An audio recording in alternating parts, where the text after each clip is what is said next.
pastinya memberi ruang dan juga peluang kepada rakyat Malaysia untuk mengembangkan lagi bakat mereka dalam industri pekerjaan ini. Walau bagaimanapun, adakah perkembangan teknologi ini memberikan manfaat ataupun cabaran dalam industri pekerjaan? Itu yang akan kami bincangkan bersama dengan tetamu saya di studio. Saya bersama dengan Cikgu Ulwan Mokhtar, Pereka Kandungan Media Kreatif. Assalamualaikum, selamat pagi. Terima kasih. Selamat pagi juga. Okey.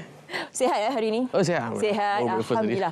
Itulah bila kita bercakap mengenai perkembangan teknologi IR 4.0 ini, satu perkembangan yang cukup positif, cukup sihat, cukup baik khususnya untuk negara kita. Akan tetapi ia juga menjadi satu cabaran kepada belia khususnya. Di bagaimana kita nak melihat perkembangan ini? Adakah ianya kawan ataupun lawan? Cikgu? Pada saya, ia daripada segi mata kasar netizen, orang akan cakap is macam like negatif punya perkembangan lah. Tapi pada saya lah kan, sebagai seorang practitioner, sebab saya ada YouTube channel saya sendiri, saya pun mengusahakan YouTube channel untuk majikan saya seorang ini. Saya mengatakan like all this IR 4.0 ni semua memang akan membantu kita when it comes to kita nak kembangkan kita punya kerjaya, ataupun ianya akan menjadi satu batu loncatan untuk kerja-kerja yang kita tak pernah terfikir. Seperti contoh, sebelum ni kita tak pernah terfikir pun kita kena ada something like a content specialist, kita panggil. Maksudnya kita nak kena figure out content yang macam mana yang bagus according to satu public figure ni sesuai untuk apa. Seperti contoh, kalau kewangan, itulah dia punya niche. So, topik kewangan, kita boleh buat video sekian-sekian. Maka dia boleh mewujudkan peluang pekerjaan according to content specialist itu sendiri yang tidak pernah ada even 2-3 tahun yang kebelakang. Lebih kurang macam itulah. Okey, ruang dan peluang pekerjaan itu memang ada. Saya nak merujuk kepada laporan yang dikeluarkan oleh DOSM semalam saja sebenarnya.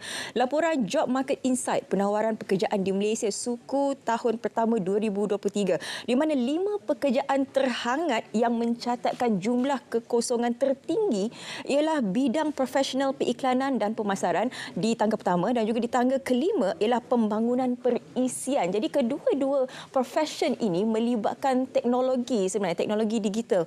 Jadi kalau kita lihat kepada jumlah kekosongan yang agak tinggi ini, bagaimana bacaannya? Adakah belia kita masih belum bersedia untuk menerima perubahan teknologi, khususnya teknologi AI ini, ataupun mereka ini tak mahu bekerja dengan orang, nak kerja sendiri, macam cikgu? Macam mana? Saya, to be honest, saya bekerja bawah majikan lah sebenarnya. Dan itu menunjukkan yang sebenarnya kita bolehlah bekerja bawah majikan. Cumanya cabaran saya sebagai seorang pekerja biasa, kita nak kena bagi tahu pula kepada kita punya majikan yang AI is the next future, masa depan kita. Ada beberapa siaran TV dah start menggunakan AI sebagai kerjaya, tools dia untuk kita kembangkan lagi siaran, engagement dan sebagainya. Pada saya, cumanya kita kena tengok satu lagi perspektif yang mana perkembangan tu, AI tu terlalu cepat sangat sampai saya sendiri pun tak sempat nak kejar. Kan, baru nak belajar tiba-tiba sudah ada tools AI yang jauh lagi advance. We are talking about caption punya generated punya base, ataupun kita boleh type sahaja dan keluar gambar AI yang kita nakkan itu. So benda itu saya rasa kita kena tengok daripada dua pihak jugalah, daripada segi majikan dan juga pekerja. Dua-dua kena catch up kepada ilmu AI ini sendiri, so that kita boleh menggunakan AI ini untuk kelangsungan pekerjaan kita dalam masa yang sekarang lah. Tapi itulah, selain daripada kita mengutamakan job seeker, kita juga berikan tumpuan kepada job creator ataupun kita cipta kerjaya itu sendiri. Tapi dalam keadaan geoekonomi dan juga geopolitik sekarang ini, sesuai ataupun tidak untuk kita menjadi seorang entrepreneurship ni? Okey, soalan yang bagus. Terima kasih Syafiqah. Job creator dalam konteks kita bekerja sendiri, seperti contoh ada orang cakap, boleh ke kita jadi YouTuber sepenuh masa, TikToker sepenuh masa? Menarik kan kita nak bincangkan? Pada saya boleh, tak ada masalah. Sebab ada beberapa kawan saya memang dia boleh mengenerate income pendapatan sebulan 4,000 hingga 5,000 khusus untuk buat video TikTok sahaja. Video TikTok sahaja. Okey. So TikTok ini dalam bahasa yang kita biasa gunakan adalah freelance lah. Maksudnya bekerja sendiri, mencari pendapatan sendiri. Macam mana mereka mencari pendapatan? Sangat banyak angle yang kita boleh dapatkan lah. Salah satunya daripada segi, kalau macam saya sendiri, bila buat video YouTube, views dapat, views itu akan translate into income lah, pendapatan kita. Macam kawan saya, dia dapat juga benda itu. Di samping itu dicampur pula dengan sponsorship daripada brand ABC, EFD dan sebagainya. Dan memang boleh, tak ada masalah.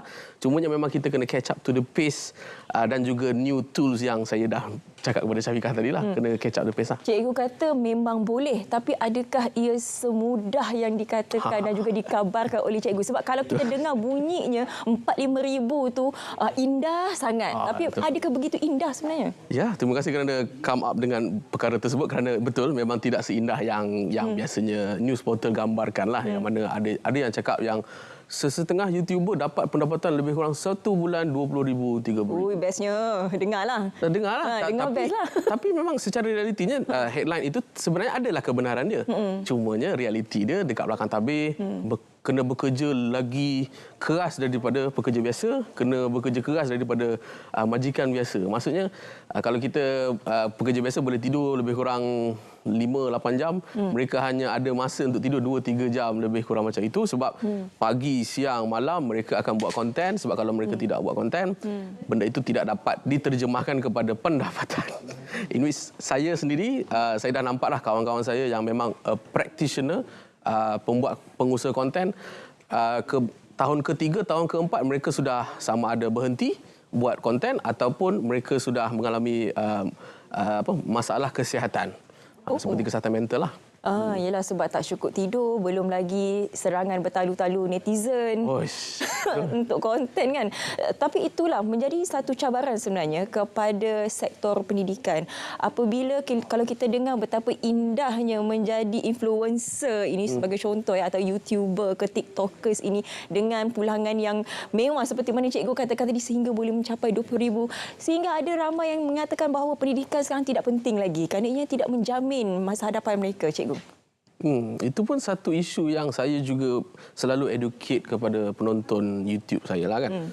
Yang mana saya masih lagi menekankan pendidikan terhadap apa-apa yang kita buat lah. Macam saya sendiri, saya bukanlah graduan, tapi saya pernah belajar syariah di Jordan selama 2 tahun. Cumanya tidak habis belajar. Tapi tak adalah saya nak cakap yang ikutlah langkah aku, bila dah pertengahan jalan berhenti, tak ada.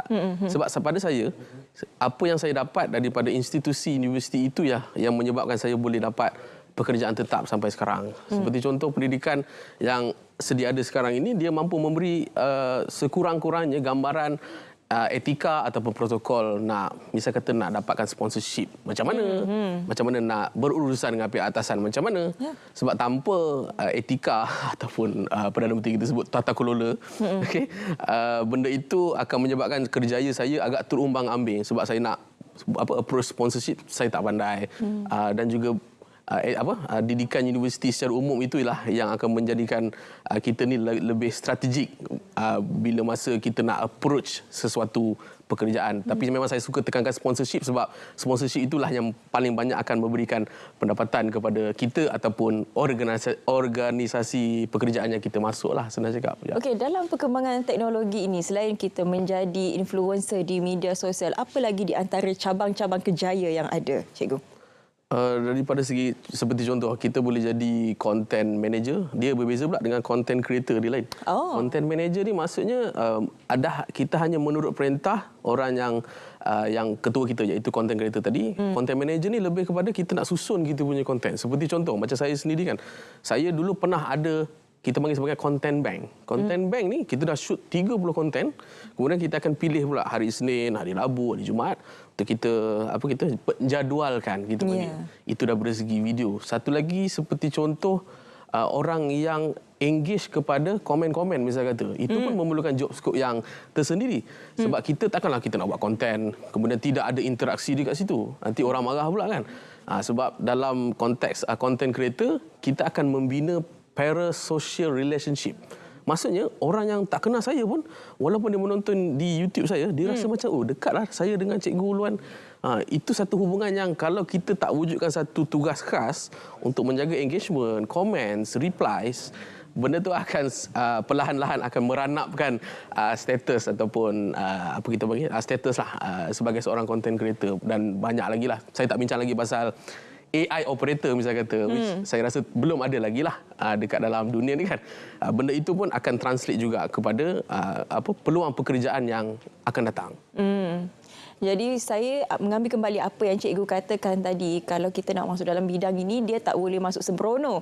Dia Betul. kena ada kemahiran ataupun skill set tersendiri. Jadi untuk bidang teknologi ni, untuk kita survive dan juga berkembang, apa di antara kemahiran yang diperlukan?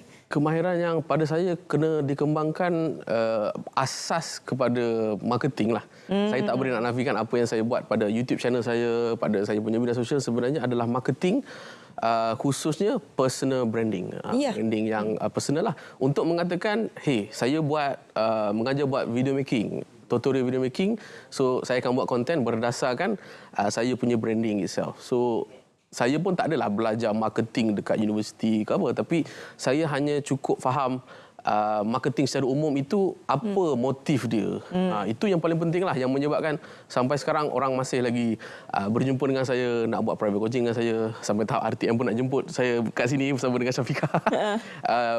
Nak cakap peranan marketing itu sangat-sangat penting. Belajar dekat mana? Universiti boleh, dekat TikTok boleh, YouTube boleh, apa-apalah ya. Ya, mungkin ilmu itu boleh dicari, modal juga kita boleh dapat, nak buat loan pun boleh, nak pinjam mana-mana pun boleh.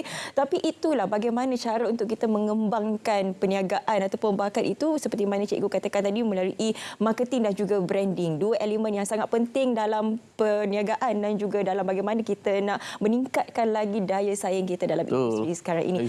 Terima kasih banyak-banyak saya nak ucapkan kepada Cikgu Ulwan Mohtar, Pereka Kandungan Media Kreatif Kandungan Sudi, berkongsi dengan penonton Selamat Pagi Malaysia apa di antara cabaran dan juga peluang dan serta ruang yang ada dalam teknologi untuk kita mengembangkan lagi bakat yang ada. Terima kasih banyak-banyak cikgu. Terima kasih juga.